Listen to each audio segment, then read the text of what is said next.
के बच्चों खरनाल के बच्चों के प्रति एक बार आप थोड़ा जरूर। वैसे सरकार पूरे तरीके से प्रयासरत है और विदेश मंत्रालय से संपर्क साध के उसमें जल्द से जल्द कार्रवाई भी की जा रही है। ठीक है, आप सबकी नॉलेज में भी होगा।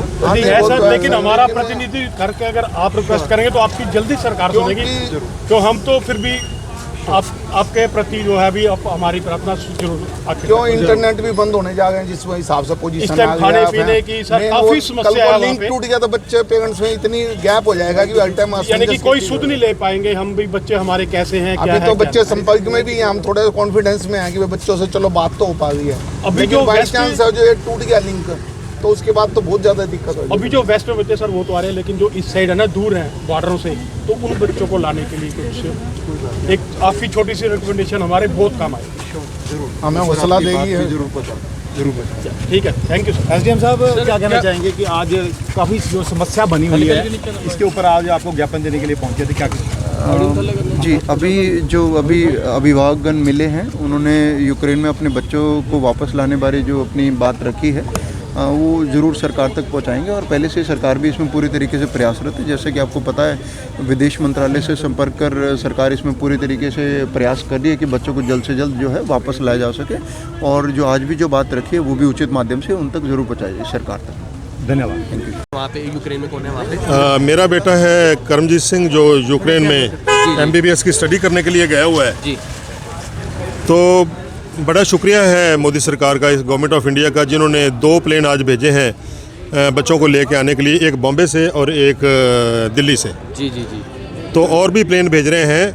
हम ये चाहते हैं कि जो बच्चे पोलैंड बॉर्डर पर पहुंच चुके हैं, पैदल पहुंचे हैं, चाहे वो टैक्सी लेकर पहुंचे हैं, चाहे किसी तरीके से भी पहुंचे हैं, उनको वहां से निकाला जाए ताकि कि उनको जो है आगे वो एयर टिकट लेकर वो अपने इंडिया आ सकें, या गवर्नमेंट उनको वहां से रेस्क्यू करे जो अपने प्लेन पर लेके आ सके।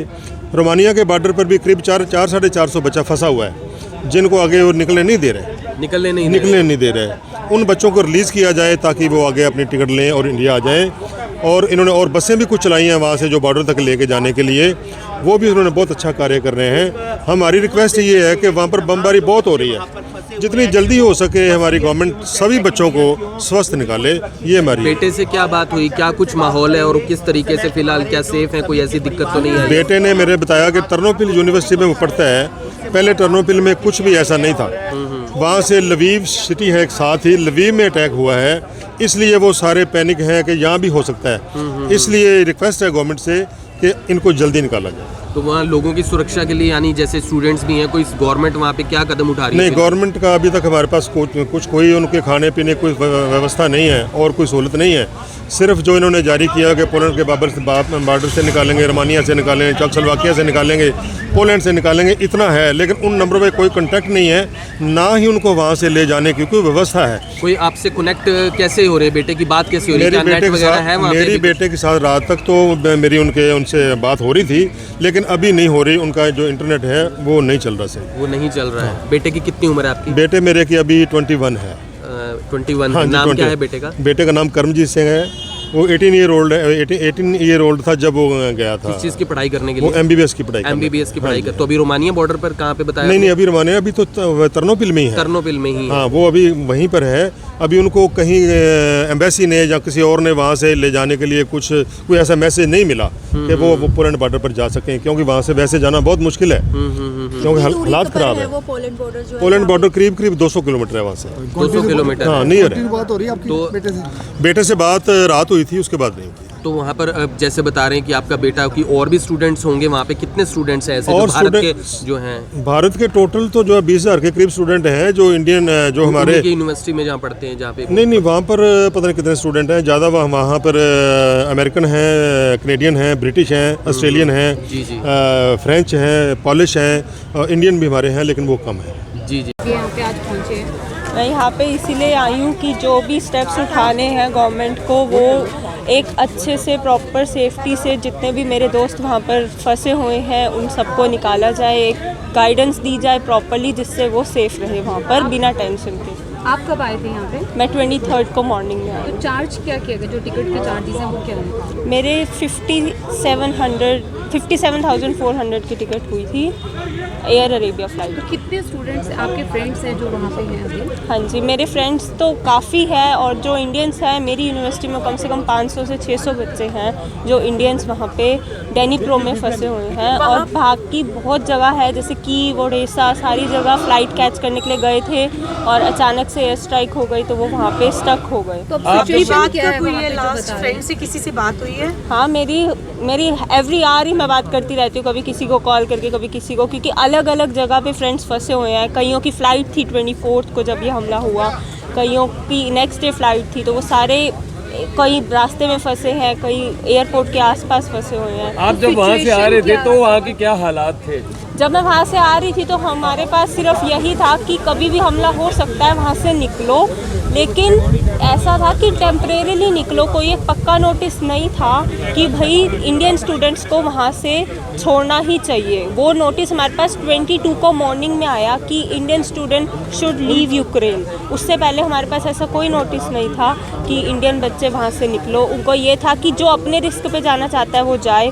और हमारी यूनिवर्सिटी भी हमें बार बार यही कह रही थी कि अभी ऐसा कुछ नहीं है तो अभी हम क्लासेस ऑनलाइन नहीं कर सकते हैं क्योंकि मेडिकल की पढ़ाई ऑनलाइन नहीं होती है। कहाँ पर हो, कौन सी यूनिवर्सिटी में आप पढ़ रहे हो? डेनीप्रो पेट्रोवेस्ट स्टेट तो मेडिकल अभी जो यूनिवर्सिटी। आपके जो फ्रेंड्स वहाँ पे हैं क्या सिचुएशन बता रहे हैं, क्या हालात हैं, या कोई अभी कोई फ्रेंड आपके जिससे बात हुई लेटेस्ट? हाँ, हमारी सिटी में अभी सिचुएशन अंडर कंट्रोल है, बट उनको ये कहा गया है कि अगर एयर स्ट्राइक होने लगेगी तो सायरन वगैरह बजेंगे और नीचे बंकर्स में जाना होगा। वो सिचुएशन अभी तो नहीं है और होप्सो कि आगे भी इतनी गंदी सिचुएशन ना बने। बाकी कीव और ओडेसा इन जगह तो हुई। खाने की क्या सिचुएशन है वहाँ पे?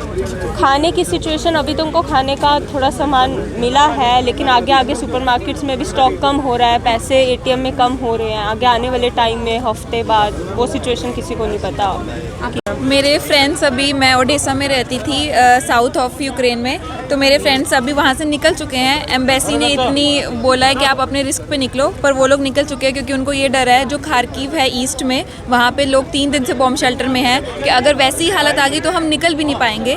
तो वो लोग निकल चुके हैं। पर जहाँ साउथ में मोल्डोवा जो कंट्री है वो ओडेसा के बॉर्डर पे है, पर एम्बेसी की तरफ से मोल्डोवा के लिए कुछ भी नहीं है, ग्रीन सिग्नल नहीं दिया गया है। वो कह रहे हैं कि मोल्डोवा में हमारी एम्बेसी नहीं है, जो embassy of India in Romania है वही मोल्डोवा को संभालती है।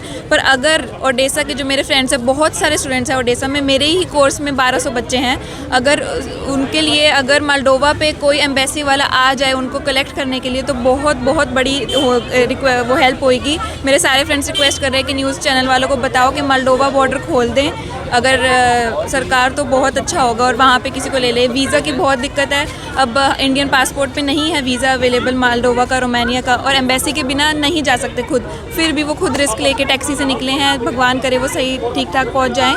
तो यही अपील है प्लीज़ गवर्नमेंट से कि हर जो आसपास वाली कंट्री है, मोल्डोवा जो ओडेसा के पास है, वहाँ के लिए भी कोई ना कोई सोल्यूशन निकाले प्लीज़। फूड को लेकर भी बच्चों को दिक्कत आ रही है वहाँ पर? हाँ जी, अभी तो दिक्कत शुरू नहीं हुई है क्योंकि 2 ही दिन हुए हैं वॉर के, और जब पहला दिन बॉम्बार्डिंग शुरू हुई थी तो सबने लाइन में लग के इतना सारा खाना ले लिया, उन्होंने इकट्ठा कर लिया।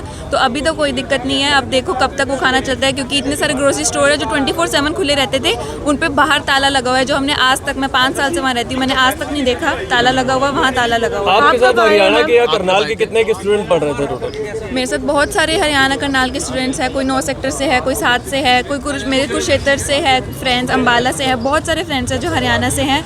तो सब डरे हुए हैं। सबको सरकार की तरफ से कोई की जा रही है मदद वहाँ पे किस तरीके से, कुछ खाने पीने की? मैं 23 को सुबह पहुँची हूँ और सरकार की तरफ से वही कह रहे हैं कि आप आओ बॉर्डर तक और हम आपको ले लेंगे। पर बॉर्डर तक आने के लिए हम कैसे आएँ? ओडेसा इतनी दूर है बॉर्डर से जहाँ मैं रहती हूँ साउथ में, तो कैसे आए स्टूडेंट्स? वो कह रहे हैं हमारे पास कोई सेफ़ रूट नहीं है, हम आपको बता नहीं सकते सेफ़ रूट। एम्बेसी वाले, कल मेरी फ्रेंड ने हेल्पलाइन नंबर पे फ़ोन किया था एम्बेसी के, वो कह रहे हैं कि हमारे पास कोई सेफ़ रूट नहीं है, आप अपने हिसाब से आओ, अपने रिस्क पे आओ। पर अपने रिस्क पे कैसे आ जाए कोई? मतलब गवर्नमेंट जो है कुछ